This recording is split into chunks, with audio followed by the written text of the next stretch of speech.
అదే RTV app వార్తల్ని క్షణాల్లో చదివే అవకాశం ఉంటుంది. ఒక న్యూస్ పేపర్, ఒక టెలివిజన్ ఛానల్ మీ చేతుల్లో ఎప్పుడూ ఉంటాయి. శ్రీపురం గ్రామంలో అగ్ని ప్రమాదం జరిగిందో వెంటనే విషయం తెలుసుకుని అయితే మాత్రం ఎంపీ కలిసి అప్పలరెడ్డి గారు, కోంట మురళీమోహన్ గారు అయితే మాత్రం సంఘటన స్థలానికి చేరుకుని అయితే బాధితులు భరోసా ఇచ్చారు. అది ఏంటనేది మనతో పాటు అప్పలరెడ్డి గారు మాట్లాడుతున్నారు. సార్ చెప్పండి సార్, వీళ్ళకి ఏ భరోసా ఇచ్చారు, ప్రభుత్వం ద్వారా ఎలా ఆదుకుంటారు? ఈరోజు ప్రభుత్వానికి ఒక జీవో ఇచ్చారు గత ప్రభుత్వం. ఆ జీవో నుంచి కూడా ప్రభుత్వం నుంచి ఏం రాదు. వ్యక్తిగతంగా ఎమ్మెల్యే గారు మేము ఆలోచించి ఎమ్మెల్యే గారు 2 లక్షల రూపాయలు అమ్మాయికి 8 లక్షల రూపాయలు క్యాష్ కాలిపోయింది కనుక వారు ఇచ్చారు. నా వంతుగా 1 లక్ష రూపాయలు ఇచ్చాను. 3 లక్షల రూపాయలు ఇచ్చాం. అలాగే వ్యక్తిగతంగా 10,000 రూపాయలు కూడా ప్రతి కుటుంబానికి ఇచ్చాం. సీఎం గారి దృష్టిలో కూడా తీసుకెళ్ళి చెప్తాం అమ్మాయి కోసం. ఖచ్చితంగా ఎమ్మెల్యే గారు మేము వారికి ఏదో బాధ్యతగా ఉంటాం. ఇల్లు కూడా ఇస్తాం ఇమీడియట్గా. దాంతోపాటు ఇక్కడ సంబంధించిన సమస్యలు పునరావృతం కాకుండా ఏం చర్యలు తీసుకోవాలో దానికోసం కూడా ఆలోచిస్తాను. డెఫినెట్గా అది కూడా చేస్తాం. Thank you. ఇక్కడ పరిస్థితి చూసుకున్నట్లయితే మాత్రం ఎంపీ గారు, ఎమ్మెల్యే గారు అయితే మాత్రం పర్యటించారు.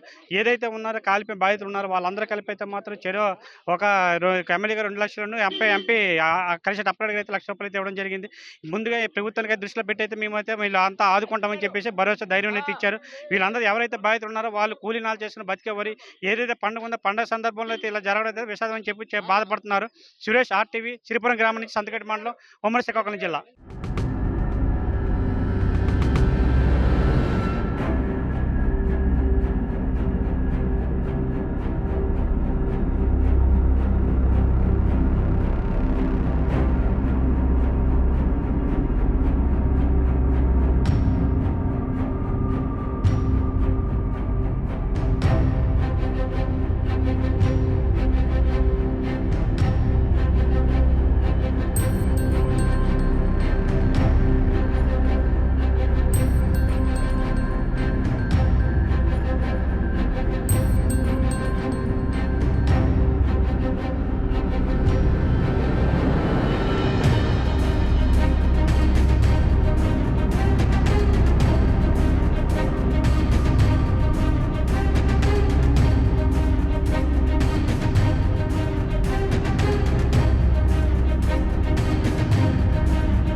మరిన్ని వీడియోస్ కోసం ఛానల్ ని సబ్స్క్రైబ్ చేయండి. లేటెస్ట్ అప్డేట్స్ కోసం వాట్సాప్ ఛానల్ ని ఫాలో అవ్వండి. ఆ లింక్ డిస్క్రిప్షన్ లో ఉంది.